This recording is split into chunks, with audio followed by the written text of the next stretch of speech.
išraišką ar būseną, tu pasakytum, galėtum išreikšti žodžiu. Čia būtent darbas tas ieškojimas žodžių. Čia vėl, reiškia, rašyti. Tai aš vis laik sakiau, tik, kad noriu pradėti nuo to, kad aš guliu mamos iščiuose ir, reiškia, jaučiu, kaip jinai dirba ir kad, reiškia, aš judu ir kad aš būsiu šokėja. Reiškia, vis laik ir paskiau jau, kada mažytė ant stalo, reiškia, mama sakydavo, ten nebuvo tos aprangos, kažkokia vatinukė, ko, reiškia, sako, stovi ant stalo ir šoka, nu šita bus šokėja, reiškia. Nu ir tiek daugiau, nežinau.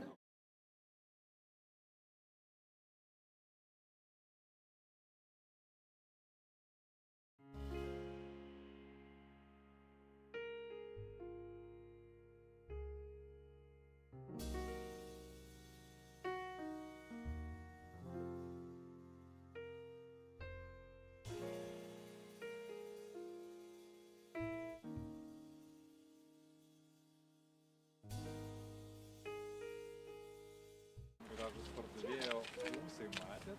Mačiau. Nu ką, tai važiuojam.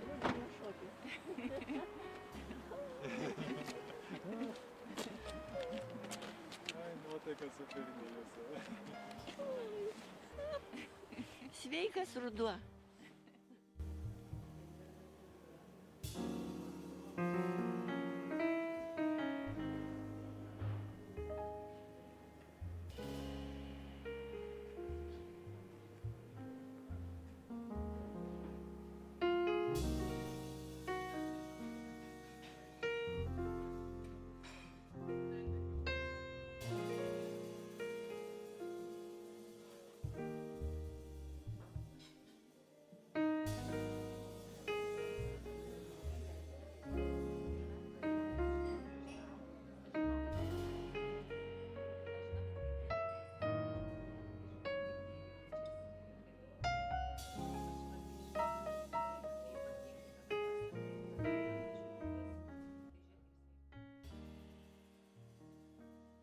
Būna taip, kad trauma kokia, tai ar pirštelis, reiškia, supuliavo, ar kažkas.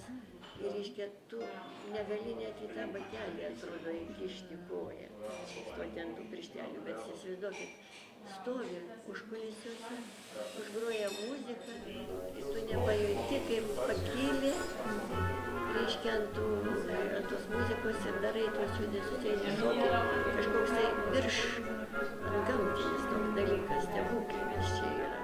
Tokia mintis buvo, kad, reiškia, scena tai ne tokia didelė, dar senajam teatre Basanavičiaus buvo.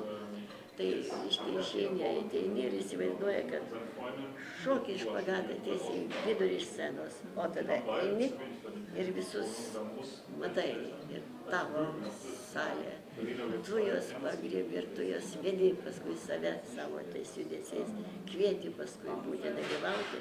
Tu svarbiausia, reiškia, šiuo momentu herojus. Ir va tie stebukliniai dalykai, jie įvyks. Nes nesu ant tiek jau momentais įdrasi, bet va, kažkokia tai, reiškia, akimirka stebuklas, imus atsistaiga pradėjo šokti. Ir tą moterį, reiškia, tada šokdinau, kanklininkę ir viską, vietoj vyro. Prašau? Nu, aš nežinau, tiesiog tokiu momentu tai atsijungi ir pradeda, reiškia, ir kūnas judėti ir viską. O taip atrodo, kad viskas, nu, pas mane yra, reiškia, ta prasme, kad yra depresija dalykai, tai jutiminai tokie, matyt, sužeidimas sielos. Šiek tiek, kad gyvenau ilgai ir, kaip pasakyti, nu, manęs negirdėjo, nebuvo pokalbių ir reiškia, mane visą laiką viduje ir man tas gilėjo, paskui perėjo į labai jau negerus dalykus.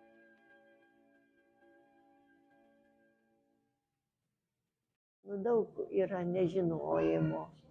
Pavyzdžiui, irgi dabar akimirkos, aš kaip įsivaizduodavau anksčiau. Nu, kaip man tas žodis begalybė. Ir kada pradedu dėti taškelius, aš labai vis rašau žinutę ir visada dar, nu, kad tęstųsi mintis, kad tarsi kažkas kitas užbaigtų, žinot. Tai aš galvoju, kad ta begalybė tai yra, reiškia, iš tų taškelių. Ir tada eina ir pranyksta horizonte. tie taškeliai, o tie taškeliai akimirkos, nes žmogus vis tiek kažkaip tai gyvena tam tikrom akimirkom. Vat kažkiek vat sėdim ir dar kiek laiko po to, reiškia, mūsų to buvimo aš atsiminsiu,